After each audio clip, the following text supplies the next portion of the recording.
Acid reflux is pretty much the worst. And GERD is just a version of, oh, I'm just going to have the worst all the time. I want to have the worst constantly, pretty much just nonstop. Those are the cards that I want to be dealt. And for, decades now, this billion-dollar acid reflux industry has been helping us understand that acid reflux is caused by having too much stomach acid, and we should just turn that off. And when we hear that, we're like, oh, well, I guess I get that. If there's too much acid, it might come up and burn us, and that would be a problem. But just because we've been hearing something for a long, long time, that doesn't necessarily mean it's true. It was like that movie, The Avengers, that was great. It was action-packed. It had you sitting on the edge of your seat. It was hilarious, and you were cheering at the end. And the movie was really profitable, but that stuff didn't really happen. It was fiction. So in this video, we're going to talk about some possible underlying causes for acid reflux and GERD that actually make sense. You're not going to want to miss this.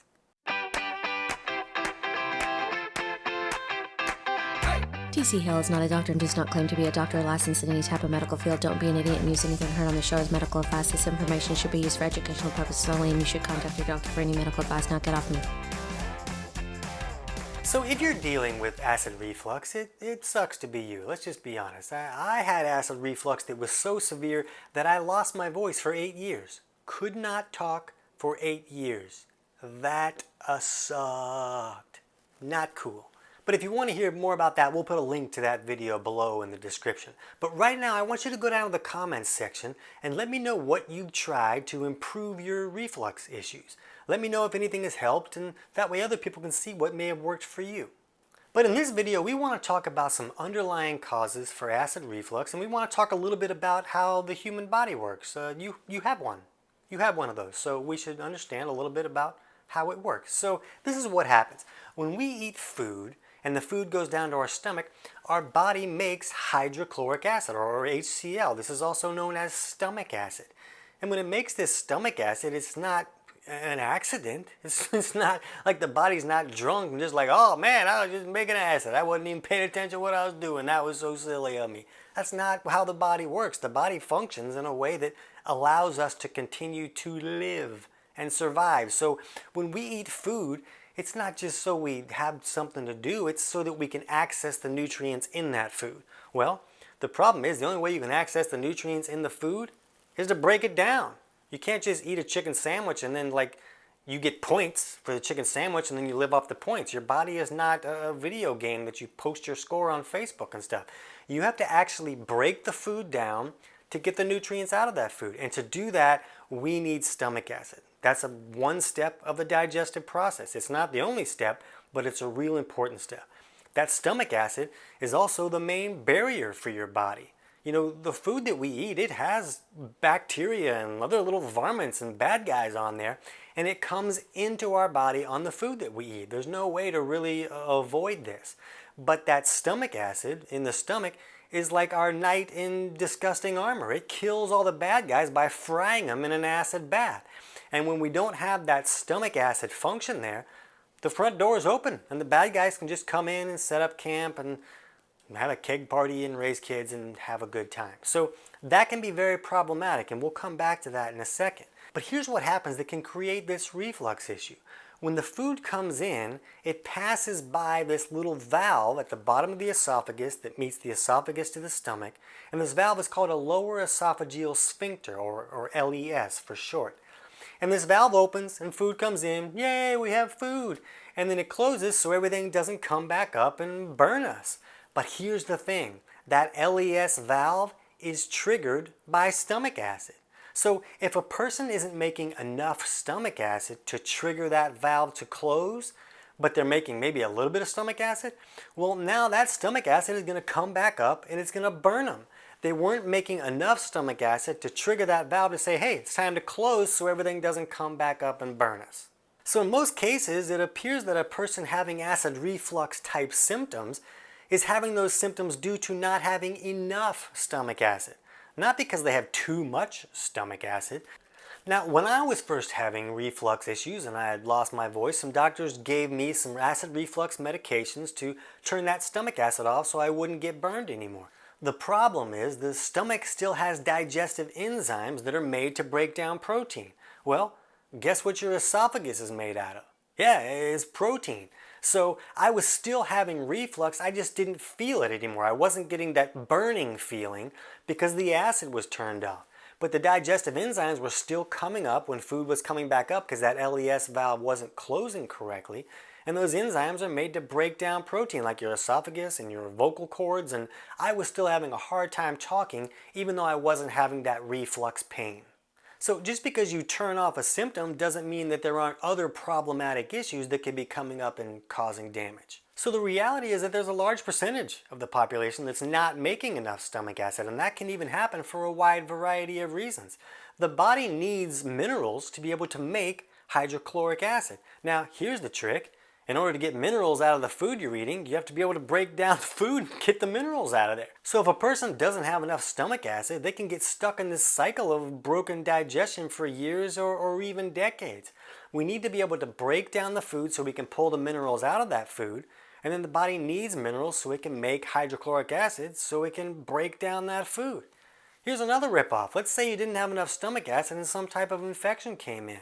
And it's set up camp and it's having a great time, and the problem is that the waste from a lot of bacterial overgrowth that can occur in the stomach, their waste product can be very alkaline, and it can make that stomach even more alkaline and neutralize the small amount of stomach acid that you might be making. That little bit that's going to come back up is going to burn us, and it's going to suck. Here's another problem that can come from turning off the stomach acid. You're turning off the stomach acid. Well, how are you going to get any nutrients out of the food you're eating? When there's not enough acid, the food will break down by process of rotting and fermenting. And this rotting and fermenting can create gases that can create pressure and bloating and discomfort and toxins and a lot of trouble. So we want the body to be able to function the way that it's supposed to function. The body needs nutrients. You know what happens to the body when it doesn't get nutrients? A lot of times it'll get it anyways. You know where it gets that? It gets that from shopping at the 7-Eleven, and the 7-Eleven it's shopping at is you. So the body can break down its own tissues, organs, and even bones to access nutrients that it might not be getting because you don't have the ability to break it down and pull those nutrients out of the food that you're eating. You know, there's a reason that we keep hearing over and over again about all these studies that are correlating, acid reflux medications to osteoporosis. Well, is it possible that maybe just these reflux medications are turning off the ability to pull nutrients out of the food and then causing the body to have to break itself down to get nutrients that it needs just to survive? I don't know. Just a thought. Could be. Who knows? So we just have this theory that when the body is not functioning correctly, that maybe it's not always the best move to make it function even less. Maybe we can take some steps to help it function a little bit better. So we hear from people all the time who improve their acid reflux by helping the body function the way that it was intended to function. The body kind of has this plan in place, and it's smarter than we are. We just kind of need to accept that. And so when people help their body function the way that it maybe did when they were a little bit younger, or maybe the way that it functioned before they got some type of infection and started creating problems, then all of a sudden they get to feel the way that they maybe did 5-10 years ago, and they get rid of this nagging symptom that it can change your life, really.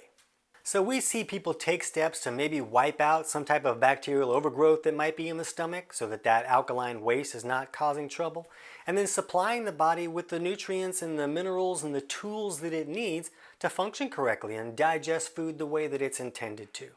Now we have a free online digestion course that kind of walk a person through the steps that they need to take to figure out, okay, are there aspects of digestion that aren't working as well? And what would the steps be that I need to take in order to improve that? So we'll put the link to that totally free course down in the description below so you can check that out.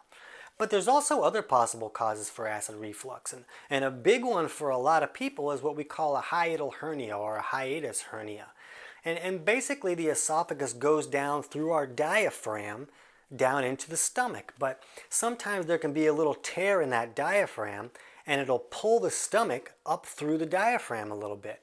So the problem is that LES valve that we talked about before that's triggered by stomach acid, that closes so food can't come up, it's right there by the diaphragm. So if the stomach gets pulled up into that diaphragm a little bit, and the esophagus is not meeting the diaphragm and going into the stomach the way that it normally would, then all of a sudden that LES valve can be in a position that won't allow it to close properly. And now, even if a person is making enough stomach acid to trigger that LES valve to close, it might not close and they can get some really bad reflux that way. There's some medical tests that can show if you have a hiatal hernia, but a lot of chiropractors are actually really good at manipulating hiatal hernias or examining you to figure out if you might have a hiatal hernia. So sometimes you might want to check out if there's an experienced chiropractor in your area that's familiar with hiatal hernias. But the best part about learning how to work with your body instead of against it, in a situation like this where you got a really lousy symptom, the symptom is crap. You don't want this symptom. You want it to go away. But if you can learn to work with your body instead of against it, then you can not only remove the symptom, but you can continue to digest your food correctly and get nutrients out of the food that your body needs to function the way that it's supposed to function. It really can be a win-win for you and your body. So if you feel like you need some help figuring all this stuff out, it can be a little complicated. Just sign up for the free digestion course in the description below, and that'll walk you through the process and help you figure out what's right for you and your unique individuality. For now, check out our playlist on optimizing digestion to see if you can gain some more insights to figure out what may be going wrong with your digestion and steps you can take to improve it. I can't wait to hear about your results.